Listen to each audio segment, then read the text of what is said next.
എഞ്ചിനീയറും civil എഞ്ചിനീയറും ആയിരുന്നു. പക്ഷെ ഇന്ന് പക്കാ ബിസിനസ് മാനാണ്. അത് my life style marketing global private limited കമ്പനിയുടെ ഫുൾ ടൈം ആയിട്ട് ബിസിനസ് ചെയ്തുകൊണ്ടിരിക്കും. സാറ് ഇതുപോലെ ഗൾഫിൽ ആയിരുന്ന സമയത്ത്, ഞാൻ ഗൾഫിൽ ഇരുന്ന സമയത്ത് ലീവിന് വന്നപ്പോ ഒരു 3 ID അടിച്ച് സ്റ്റാർട്ട് ചെയ്തു. അന്നൊന്നും ഞാൻ വിചാരിച്ചില്ല ഇങ്ങനെയൊക്കെ എത്തുന്നു. അങ്ങനെ ഐഡിയ അടിച്ചു പോയി. പറഞ്ഞ പോലെ സാറിന്റെ നാവ് പൊന്നായിരുന്നു. എന്റെ ജോലിയൊക്കെ നഷ്ടപ്പെട്ടു. എല്ലാവരും ചിരിക്കാണ്. അതിന് കാരണം ഒരു കൊറോണയായി. പക്ഷെ കൊറോണ കാരണം നമുക്ക് പല സഹോദരന്മാരെയും സഹോദരിമാരെയൊക്കെ നഷ്ടപ്പെട്ടു. അതൊക്കെ വിഷമമുണ്ട്. പക്ഷെ ഞാൻ രക്ഷപ്പെട്ടു. കഴിഞ്ഞ 5 വർഷം കേരളം എന്താണെന്ന് മനസ്സിലായി, ഇന്ത്യ എന്താണെന്ന് മനസ്സിലായി. അതൊക്കെ ഈ ബിസിനസ്സിലൂടെ.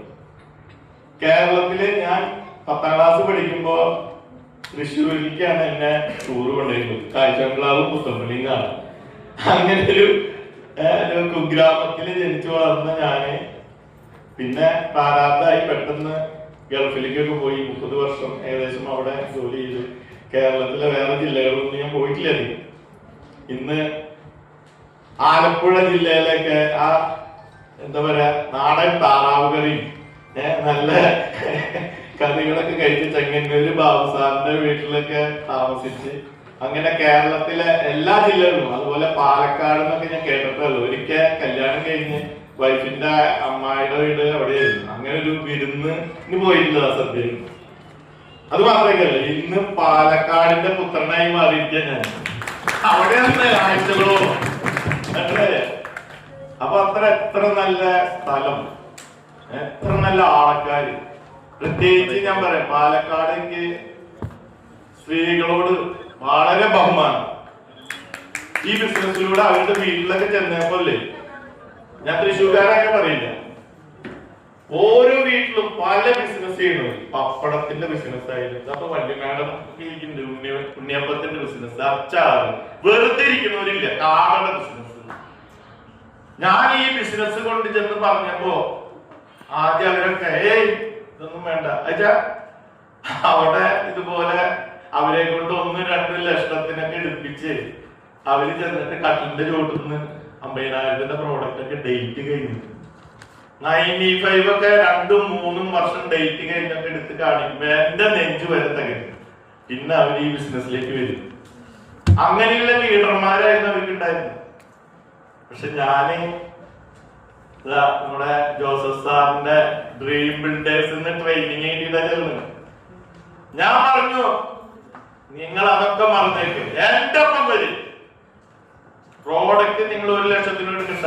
ഈ പറഞ്ഞ 15,000 ശൈലേഷ് സാറ് പറഞ്ഞില്ലേ, 15,000, 25,000, 50,000, എന്താ കുറച്ച് പ്രോഡക്റ്റ് വേണം. അങ്ങനെ നമ്മൾ അവരുടെ വീട്ടില് ചെന്ന് അവരോടൊപ്പം പ്രോഡക്റ്റ് എടുത്തവരുടെ ഒപ്പം വള്ളിമേട് എത്ര പ്രാവശ്യം എടുത്തു വേണം? 50,000, 1 ലക്ഷം. എന്തുകൊണ്ടാ? ഞാനും ഒപ്പം ചെയ്യണം. ഒപ്പം ഹരിസാറുണ്ട് രാത്രി. എന്നെ സംബന്ധിച്ചിടത്തോളം ഞാൻ പറഞ്ഞില്ലേ, ഗൾഫിൽ പോയി കുറച്ച് പൈസ സമ്പാദിച്ചപ്പോ എന്റെ സ്വന്തം വീട്ടിലും 5 സ്റ്റാർ ഹോട്ടലിലും ഒക്കെ താമസം, അങ്ങനെയുള്ള ഒരു സ്വഭാവമൊക്കെ ആയിരുന്നു. എവിടെ പോയാലും 10 മണിയാകുമ്പോഴേക്കും വീട്ടിലെത്തും. എനിക്ക് ആ വീട്ടിൽ തന്നെ കിടന്നുറങ്ങണം, അങ്ങനെയുള്ള വാശിയൊക്കെ ഉണ്ടായിരുന്നു. പക്ഷെ പാലക്കാട് ചെന്നപ്പോ ഹരിസാർ അതൊക്കെ എന്നെ മാറ്റിമറിച്ചു. രാത്രി 12 മണി, 1 മണി, 2 മണിക്കൊക്കെയാണ് ആൾക്കാരെ കാണിച്ചു തരുന്നത്. ആദ്യമൊക്കെ എനിക്ക് പേടിയിരുന്നു. ഞാൻ സാറിനോട് ചോദിക്കും, സാറേ അവരുടെ അട്ടി കിട്ടേ? അതൊന്നല്ല സാറേ, ഞാൻ പറഞ്ഞിട്ടുണ്ട്.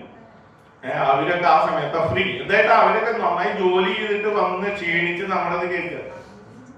അങ്ങനെ ഞാനത് പഠിച്ചു. എന്ത് ഇതുപോലെ എന്റെ വീട്ടിൽ കിടന്നുറങ്ങണം എന്നുള്ള ആ ശീലമൊക്കെ മാറ്റി അവിടെ ഇതുപോലെ റൂമുകൾ എടുത്ത്, ചിലപ്പോ അവരുടെ വീട്ടിൽ തന്നെ റൂം കിട്ടിയില്ലെങ്കിൽ ചിലപ്പോ കാറിലുറങ്ങും. അതൊക്കെ മാറ്റി 10 മണി എന്നുള്ള ഉറക്കൊക്കെ നഷ്ടപ്പെട്ടു. മനസ്സിലായി? അങ്ങനെ ഫുൾ ടൈമായിട്ട് ഞാൻ ഇറങ്ങിയതില്ലേ.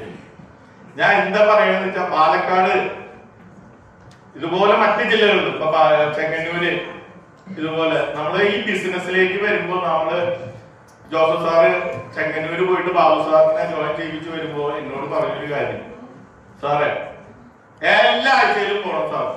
ഞാൻ അന്ന് എനിക്ക് പ്ലെയിനിൽ കയറിയിട്ടുള്ള പരിചയമുള്ളൂ, ട്രെയിനിൽ കയറിയിട്ടില്ല. ആള് ടിക്കറ്റ് ബുക്ക് ചെയ്യാൻ പഠിപ്പിച്ചു തന്നു എനിക്ക് എങ്ങനെ ബുക്ക് ചെയ്യും.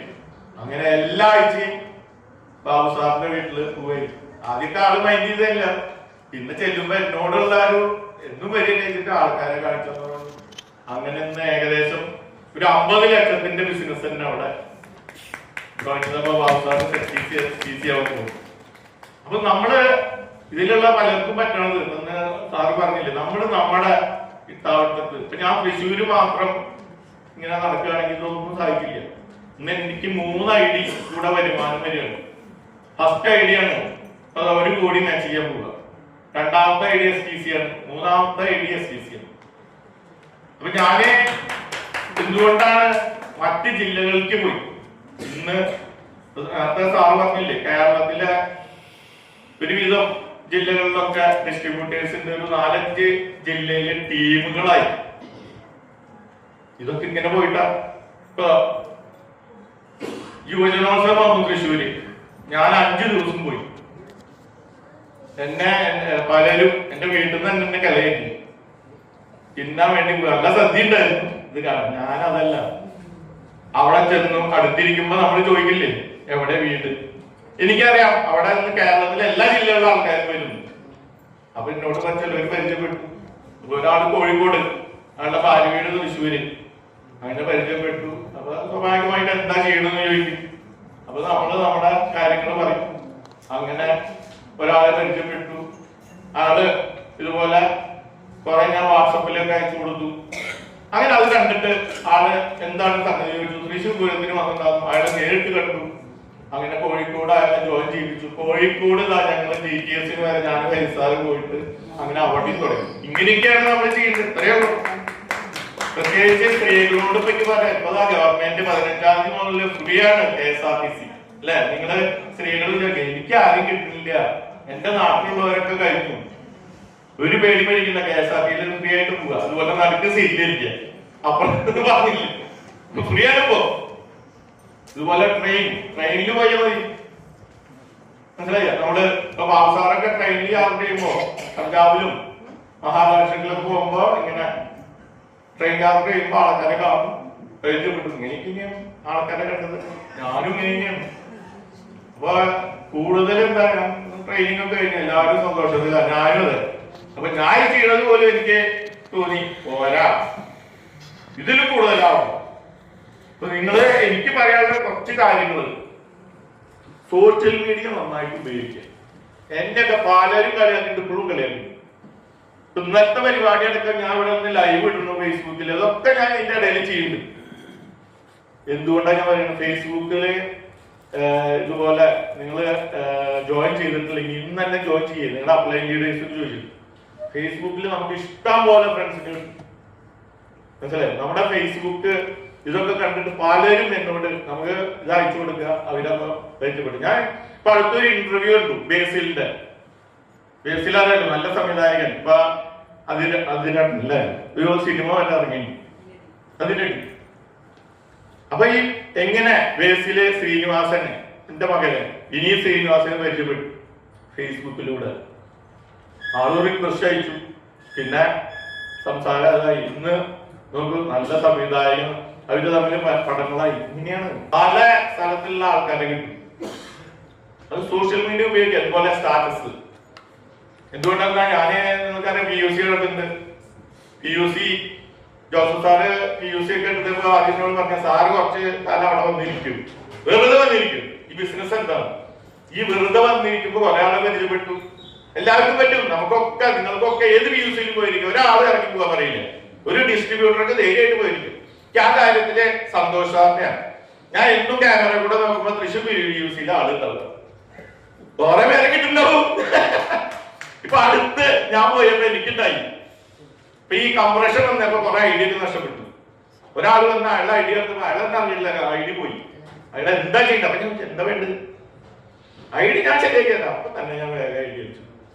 എല്ലാവർക്കും നടക്കുന്ന സംഗതികളൊക്കെ ഏത് PUC പോയി നാളെ തൊട്ട് എല്ലാവരും PUC പോയിരുന്നു ഇഷ്ടംപോലെ ആൾക്കാരെ.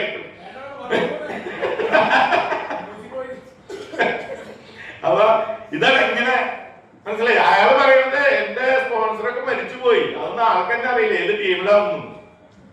അങ്ങനെയാണ് മനസ്സിലായി. അങ്ങനെ ചെയ്യാം. ഈ അതുപോലെ കുറെ സ്റ്റാറ്റസ് ഇടും ഞാൻ. ഇന്ന് പാലക്കാട് ഏകദേശം 19 ലക്ഷത്തിന്റെ ബിസിനസ് നടക്കാൻ കാരണം എന്റെ ഒരു സ്റ്റാറ്റസാണ്. ജോസഫ് സാറിന് അറിയുന്നത്. എന്റെ സ്റ്റാറ്റസ് കണ്ട് അവിടെയുള്ള ശാന്തൻ സാറ് എന്നെ വിളിക്കണേ, സാറേ സാറിനത് കാണാറുണ്ട്, സാറ് ആളെ അതിലും വലിയ ടീമാ, അവിടുത്തെ ക്രൗൺ ഡയമണ്ട് മോഹൻ സാറിന്റെ ടീമിലാണ് എന്നോട് പറയുന്നത്. മനസ്സിലായ സാറിന്റെ ടീമിൽ പ്രവർത്തിക്കണം. ഞാൻ പറഞ്ഞു സാറ് ആലോചിച്ചിട്ട് മതി. ഞാൻ ആലോചിച്ചു, 1 വർഷം ആൾ ആലോചിച്ചു. ഞാനും ജോസഫ് സാറും പോയി കണ്ടു. 1 വർഷം ആലോചിച്ച് ആള് അങ്ങനെ ജോയിൻ ചെയ്യണം. ആ ഒരു ടീമാണ് ഇന്ന് അവിടെ ഇരിക്കുന്നത്. ഏകദേശം 50 ലക്ഷത്തിന്റെ ബിസിനസ് ആയി. കണ്ടു കിട്ടിയത് സ്റ്റാറ്റസിന്റെ കൂടെ. നിങ്ങൾ മടിക്കരുത്. പ്രോഡക്റ്റ് ആയാലും എന്തായാലും ഇത്രയൊക്കെ വേണ്ടുന്നില്ലേ. അല്ലാണ്ട് എന്റെ കഴിവൊന്നല്ല. സോഷ്യൽ മീഡിയ നന്നായിട്ട് ഉപയോഗിക്കും. മനസ്സിലായി. ഒരു മടി കളിയാക്കും. എനിക്ക് എന്റെ സ്വന്തം ചേട്ടന്മാര് വരെ കളിയാക്കും ഇപ്പോഴും. അത് മനസ്സിലായി. പിന്നെ വീട്ടിൽ നിന്ന് പിന്നെ ഭാര്യ ഇതിലുള്ളതുകൊണ്ട് ആളുടെ ഒരു സൈഡാണല്ലോ ഞാൻ. ആൾക്കും വരുമാനമില്ല, അതുകൊണ്ട് അധികം കളിയാക്കുന്നില്ല. മനസ്സിലായി. അപ്പൊ ഞാനാണ് സോഷ്യൽ മീഡിയ. പിന്നെ എനിക്ക് പറയാനുള്ള ഒരു കാര്യം, അത് പറയുമ്പോ പലരും ഞെട്ടും, അന്ധവിശ്വാസമൊക്കെ കളയും. നിങ്ങളൊരു വർക്കിന് പോയ മേഡം ഈ പ്രോഗ്രാമിന്റെ ഫോട്ടോ ഉണ്ടെങ്കിൽ അത് ഇടുവോ? മേഡത്തിന് കണ്ടുപറ്റില്ല, പേടിക്കണ്ട. ഇങ്ങനെയുള്ള അന്ധവിശ്വാസങ്ങൾ നിങ്ങൾ അതൊക്കെ കളയും. മനസ്സിലായി. അതൊക്കെ കഴിഞ്ഞ് നിങ്ങളൊക്കെ ഇന്ന് ഏത് യുഗത്തിലാണ്? മനസ്സിലായ? ആ അന്ധവിശ്വാസങ്ങൾ കളയും. നിങ്ങള് കൂടോത്രം ഇങ്ങനെയുള്ള പലരും ഞാൻ പല വർക്കിന് ചെല്ലുമ്പോ കേൾക്കണതാണ്. മനസ്സിലായി. നിങ്ങൾ ചെല്ലുമ്പോ വർക്കിന്റെ ഫോട്ടോ അങ്ങനെ നോക്കിയാൽ പ്രധാനമന്ത്രി ഇന്ന് ജീവിച്ചിരിക്കും, ഫിലിം സ്റ്റാറുകൾ ജീവിച്ചിരിക്കും, ഈ രാജശേഖരൻ ജീവിച്ചിരിക്കും. ഞാനിപ്പോ എത്ര ഫോട്ടോസ് ഇന്നലെ ഇന്നുമായിട്ട് ഇട്ടു. വെറുതെ ഇതൊക്കെ പറയുന്നത് എന്താ മനസ്സിലായില്ല. കിട്ടാത്ത മുന്തിരി വിളിക്കുന്നു പറയുന്നത് അവർക്കാണ് ഈ കൂടോത്രവും അന്ധവിശ്വാസവും. ദയവ് ചെയ്ത് അതൊക്കെ. പിന്നെ ഒരു കാര്യം പറയുന്നത്, ബിസിനസ് ഈസ് ബിസിനസ്. മനസ്സിലായി. എന്റെ ടീമില് ഇതുപോലെ കുറെ പേരുണ്ട്. കൃഷ്ണദാസ് സാറുണ്ട്. കൃഷ്ണദാസ് സാറിന്റെ ഭാര്യയുടെ പേര് എനിക്കറിയില്ല, മക്കൾ എത്രയുണ്ടെന്ന് അറിയില്ല. എന്തിനാ ഞാൻ, പക്ഷെ ആളുടെ റാങ്ക് എനിക്കറിയാം, എക്സിക്യൂട്ടീവ് അല്ലേ. ഇനി TC അവൻ എത്ര വേണം? 50,000 PVT വേണം. അത് എനിക്കറിയാം. അതാണ് ബിസിനസ്. അവന്റെ വീട്ടിലെ കാര്യങ്ങളിൽ ഇടപെടല്ലേ നിങ്ങൾ. അവിടെയാണ് ഈ ബിസിനസ് കാര്യം. അവർക്ക് പല പ്രശ്നങ്ങളുണ്ടാവും. സാർ എന്നോട് പറയാറുണ്ട് വീട്ടിലെ പ്രശ്നങ്ങൾ. പിന്നെ ഇന്ന് ഏറ്റവും വലിയൊരു സന്തോഷം എന്റെ ടീം പറയുകയാണെങ്കിൽ, മറ്റേ ഞാൻ ഓരോ ക്യാമ്പിനും ഓരോരുത്തരെ കാല് പിടിച്ചിട്ടും കരഞ്ഞിട്ടൊക്കെ കൊണ്ടുവരാം. പക്ഷെ ഇന്ന് ഏകദേശം വന്ന 10-15 പേര് എന്നോട് പറയാനെന്ന പേര് കൊണ്ടുവരാം. അതിലൊരു നല്ല കൈയ്യടി എന്റെ ടീമിൽ വെക്കും. അങ്ങനെ ആവണം. മനസ്സിലായോ? ഒരു 10-15 പേർക്ക് വരാൻ പറ്റിയിട്ടില്ല ഓരോ പ്രശ്നങ്ങളായിട്ട്. അത് സ്വാഭാവികമാണ്. മനസ്സിലായോ? ഇതുപോലെ ഇവരെ നിർബന്ധിച്ചിട്ടാ ഞാൻ കൊടുക്കുന്നത്. പക്ഷെ ഇന്ന് അതിൽ വേണ്ടി വന്നില്ല. കണ്ടോ? ഇങ്ങനെ ആയിരിക്കണം. നമുക്കൊരു ടീം ഉണ്ടാവും. എല്ലാവർക്കും തന്നെയാ. ഒരാൾ വരാൻ വേണ്ടി കുറെ ഞാൻ കഷ്ടപ്പെട്ടു. പക്ഷെ ഇന്ന് അതൊന്നും വേണ്ടി വന്നില്ല. ഇനി എന്തായാലും കൂടുതലൊന്നും ഞാൻ സംസാരിക്കില്ല. ഈ അവസാനം പറഞ്ഞ കുറയില്ല പറയാം. എന്തായിട്ട് പ്രവർത്തിക്കണവർക്കെ പറയണ്ടാവുള്ളൂ അല്ലെ. അല്ലാത്തവർ ഇവിടെ വന്നാൽ അധികം പപ്പം പഠിക്കുള്ളൂ. ഞാൻ നാളെ തൊട്ട് ബാഗെടുത്ത് ഇറങ്ങണ് അല്ലെങ്കിൽ പറയട്ടെ. അതുകൊണ്ടാണ് എനിക്ക് കുറെ അധികം പറയുന്നത്. മനസ്സിലായ? ഇഷ്ടം പോലെ പറയണം. അതുകൊണ്ടാണ് സാധാ അവസാനത്തേക്ക് വെക്കുന്നത്. വേറെ മനസ്സിലായി. അപ്പൊ എന്തായാലും ഇന്ന് പങ്കെടുത്ത എല്ലാവരും നന്നായിട്ട് ചെയ്യുക, നന്നായിട്ട് പ്രവർത്തിക്കുക. നിങ്ങളുടെ ചുറ്റുവട്ടം മാത്രമല്ല, എല്ലായിടത്തും പോയിട്ട് നന്നായിട്ട് ചെയ്യുക. നല്ല നല്ല റാങ്കുകള്, അതുപോലെ നല്ല നല്ല ഇൻകം. എല്ലാവർക്കും എല്ലാവിധ വിജയാശംസകളും നേർന്നുകൊണ്ട് നിർത്തുന്നു.